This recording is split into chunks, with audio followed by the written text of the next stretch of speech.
2-3 minute stretch late in the third quarter when Raymond scored 6 points, had a steal, assist. You opened the game from 4 to 11 points. What is it about Raymond's game that you appreciate so much and that you see it day in and day out? But just how tough he is. I think we've talked about it, and I'm sure it's something we'll talk about all year. He's just a tough kid and figures out how to win, and he's playing with a lot of confidence and rhythm. And he's got Amari there. It's a pretty nice target to throw at. So I thought Raymond, I think it was the end of the first half when we were down 8. He did a little flurry and got us to 2, and then into the third, you're right. He kind of got us the separation, but then Amari was just huge the whole game. Coach, you won 7 out of 8, and the win in Detroit was particularly impressive. Has this team developed the resiliency and the winning mindset that you've spoke of since you've been here? Well, there was just a couple of things I thought really important tonight. The way we came out the third quarter defensively, and we talked about at halftime that a lot of times we play good position, but they don't feel you. And we just got to get tougher. And I thought the third quarter guys came out and they felt us. And they didn't score. They scored 15 in the third. Probably changed the whole game. Obviously, it changed the whole game. But that's something we've got to learn. A mindset we got to get to. Offensively, we're moving the ball. We're doing pretty well offensively. Mike, obviously, in the abstract, you want to bring a franchise player in. You hope he gives you the kind of stuff he's been giving you the last couple of days. But well, he's given us a lot of stuff. So that's especially tonight, though. I mean, could you sense that he might have been a little bit engaged? I mean, obviously Lopez came out and was playing well. It almost seemed like he was trying to match him. Certainly in the second half, you know. Well, you know, Brooks good, and they go to him, and Amari. We didn't do a very good job. We wanted to double team Brooks some, and we didn't do a good job of closing out the double teams, and we were a little slow. But then again, Wilson in the third really picked it up and had some great doubles on him, and kind of got Brook out of a rhythm. And just as much as a load that Brook is, Amari on the other end, somebody's got to guard him. So. But I thought Amari, in that stretch, we're talking about Raymond, but Amari guarded the goal. He had 2 or 3 blocks that were just huge for us to get the separation. So both those guys together, defensively and offensively, were just super.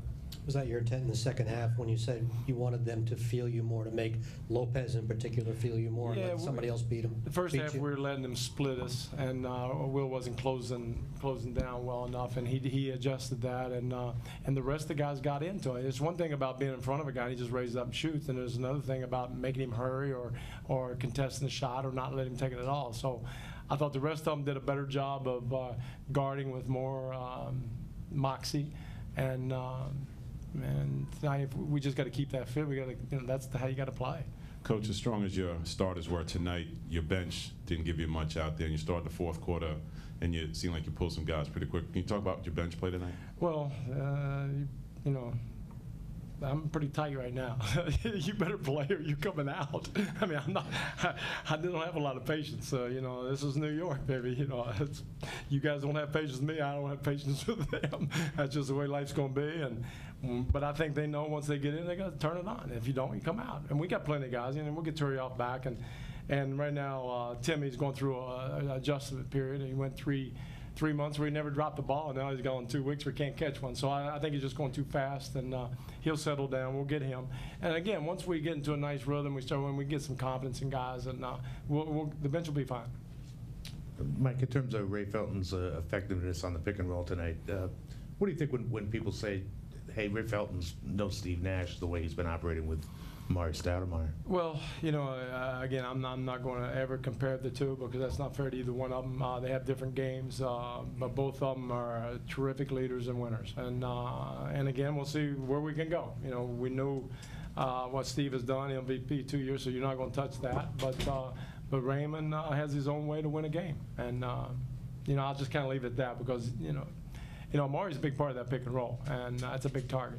Why do you think Ray was so much more effective tonight in the pick and roll? Well, I think he's getting more comfortable with what we're doing. We're getting better spacing. We're getting Amari. There's a timing between the two that they have to kind of develop, and you never know if they will, and they have. And I think it'll keep getting better. And I think Raymond is the type that we can show him on film what he's missing, what's out there, and he picks it up and puts it in his game. Mike, I know it's the smallest kind of baby step, but it's been a long time Hey, since. let me tell you what, any kind of step forward, we're taking. You know, I'm with you. Go ahead, I'm sorry. I didn't- No, I was just going to say, it's been a long time since this team has been over 500 this late in the season. Yeah, I mean, we don't want to get to, you know, we're 10-9, you know, and that's reality. And but we are playing better, and I think we can see that we can get a lot better than this. And you know, we're all excited now, but you know, reality we'll go to New Orleans on Friday, and that's hard to win. So